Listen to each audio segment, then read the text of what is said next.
Wow, I feel like I haven't sat in front of the camera in a very long time. I haven't sat in front of the camera for a very long time. This is fun. Hi. Wow.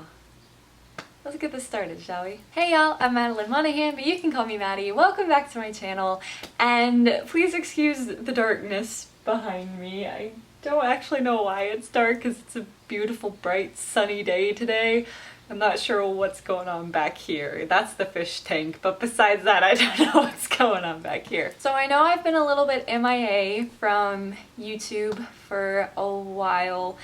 I have just been tired. I mean, there's really no other excuse other than that. I've just been exhausted. And I know that sounds weird because I've been inside. I don't know about other states, but Virginia is currently, our stay-at-home order has been lifted and we're now entering phase 2, or are in phase 2 of reopening. So things are kind of starting to get back to normal, maybe? I don't know. I know numbers are kind of spiking again, so I guess we'll see how long this actually lasts. I have still been trying to kind of stay inside, stay away from people, just for my safety, for their safety, for my husband's safety. And it's just made me exhausted. Being in a small apartment has made me so tired, and I never thought it would. But it's made me so sleepy, and so I've just been very lazy when it comes to getting work done and getting things done.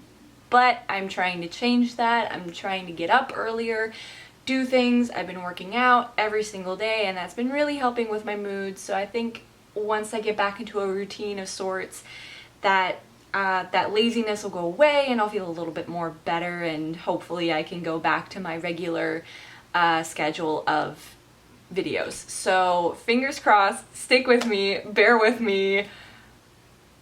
It's gonna be a process. I mean, there's no other way to put it. It's gonna be a process. So just thank you all for sticking with me so far. So today I'm excited because I am announcing, I guess you could call it announcing, I am announcing my new project. I had an idea. Isn't that how every story starts and ultimately ends? Is I had an idea. I'm actually really happy with the idea that I had. So I know that I have a lot of other stories that I need to work on. Like, I need to go back and I need to reevaluate Project Arizona. That is still definitely high on my to-do list, especially since I've been rereading and reading kind of a lot more Western themed things lately, just to kind of get me back into that mindset of the Old West so I can go back and work on Project Arizona. But in addition to that, I have started a brand new story. And the thing about this story is that it is a retelling. Now, I have never done retellings before. Usually when I write, they're original stories, or loosely based off of like a real world experience or something of that sort. I have never looked at a story and been like, well, what if we told it like this?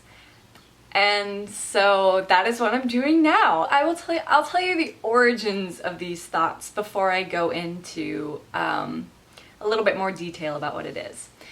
So I really like Greek mythology.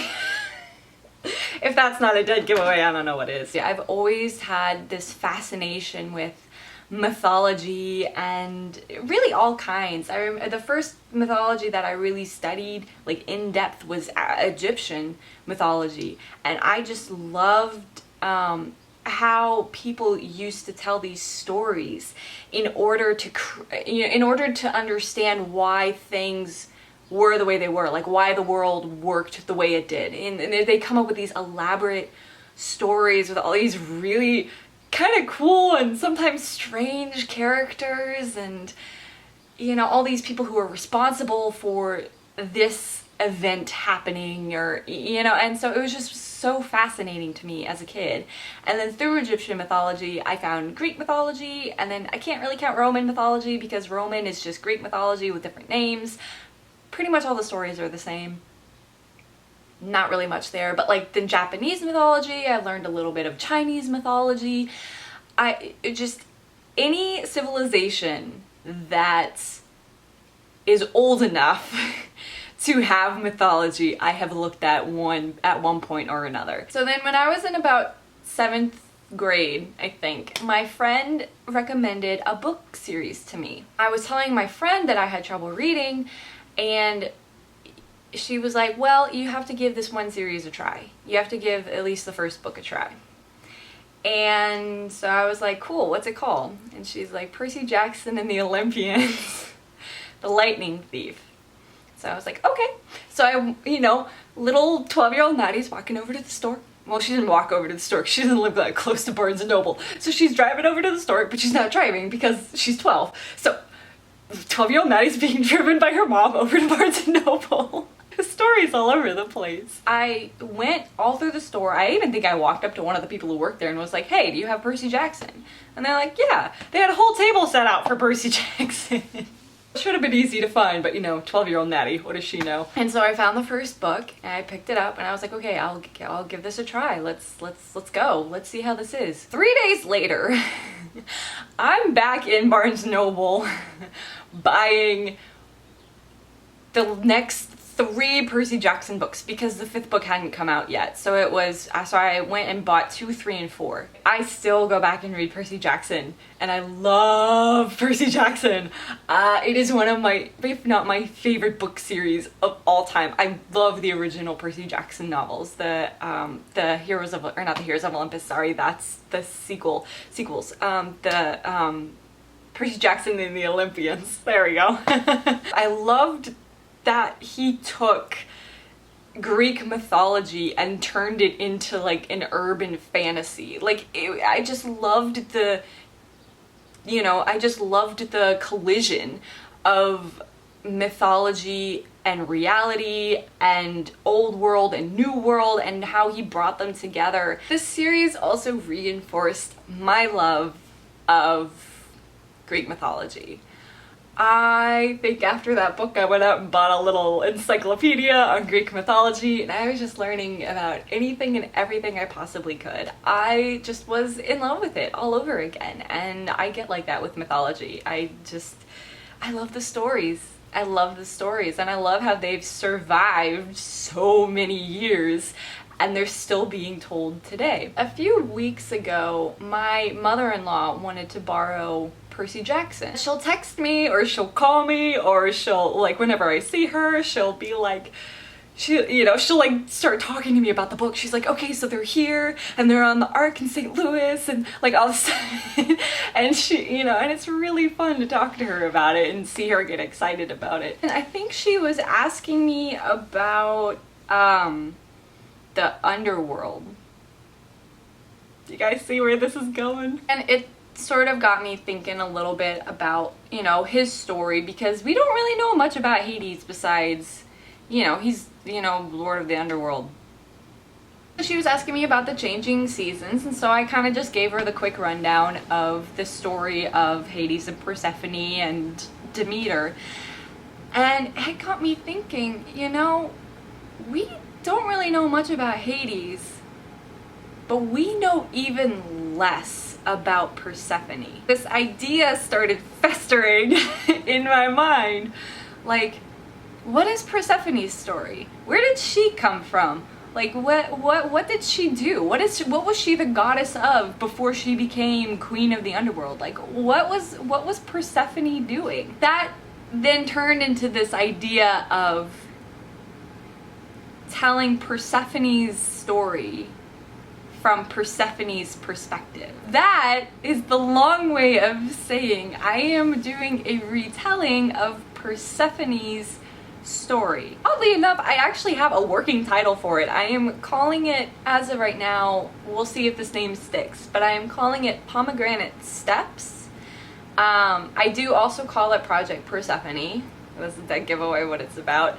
But I like Pomegranate Steps because there's a pomegranate something at every important moment so far. And there's a lot that I kind of have to take liberties with, which is what I'm a little bit nervous about, because yes, it is a retelling, but really the only stories we really know about Persephone is her abduction, which is the changing of seasons story, the beginning of the changing of seasons story. It's kind of more so like taking a look at Persephone and seeing these events through her eyes, and not only how it changes the world, literally, but how it changes her. I've tweaked with the story a little bit. I still have tried to keep to like the original essence of the story. So like the changing of seasons, I'm actually kind of explaining right now where I am, you know, things like that. She pops up every time, and she pops up from time to time in other myths. So like the story of like Adonis, she pops up in that. But she's never like a main player in any story besides the one about her abduction, in which she's a main player, but she's kind of just like a subplot almost. I really want to write a story that brings her front and center and has her be like, hey, I'm Persephone. This is my story from, you know, from my perspective in my words. So that is my goal with Pomegranate Steps, is to write our dear Persephone with a lot of love. Because honestly, girl don't get enough love. I have my little notebook. Isn't it so cute? I love the flowers on it. It makes me think of Persephone because she's the goddess of vegetation. Did you guys know that? Before she became queen of the underworld, she was a goddess of vegetation. This is my planning notebook for Pomegranate Steps. I should probably actually write that on the front, just a nice little pomegranate steps. I literally have everything. I have the whole story planned out. My notes are in here for like when I'm writing the story, things that I want to remember for later on that I need to loop back to.